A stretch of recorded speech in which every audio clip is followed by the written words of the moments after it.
টাকা দিয়ে সুখ কেনাও যায় না, সুখ কিনতে হয় মন দিয়া। সুখ আসে কলিজা থেকে, সুখ আসে কলিজা থেকে। আমরা সারা জীবন শুধু নকল জিনিসের পিছনে ছুটি, আল্লাহর দেওয়া সূর্যরে বাদ দিয়া আমরা ঝাড়বাতির পিছনে দৌড়াই। টাকা দিয়া তো তাহলে বড়লোক মানুষটা কবরের মধ্যে টাকা দিয়া সুখ কিনতো, টাকা দিয়ে সুখ পাওয়া যায় না।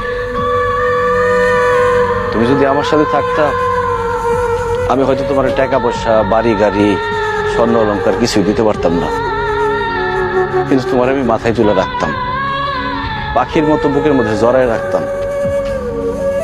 সেটা আমি পারি নাই, তুমি আমার সেই সুযোগ দাও নাই। তুমি আমার ছেড়ে চলে যাওয়ার পর কটা রাত যে আমি ঘুমাইতে পারি নাই, সেটা শুধু আমি জানি আর আমার আল্লাহ জানে। আমি কত চেষ্টা করছি, তোমার কত অনুরোধ করছিলাম, তোমার হাতে ধরছি, পায়ে পড়ছি, কিন্তু তুমি আমার সাথে থাকো নাই, আমার সাথে ছলনা করে চলে গেছো। তুমি আমার জীবনটা আগুনে পুরা কয়লা বানায় ফেলাইছিলে। তোমার মতো মেয়েদের জন্য হাজার হাজার ছেলেরা জীবন্ত লাশ হয়ে ঘুরে বেড়ায়। আমার আল্লাহ আমারে বাঁচাই দিচ্ছে। তখন আমার জীবনে আসছে আয়েশা।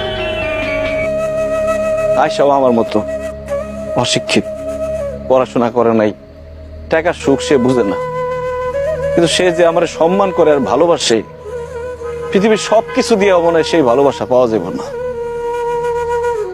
আমি আলহামদুলিল্লাহ ভালো আছি, দোয়া করি তুমিও ভালো থাকো।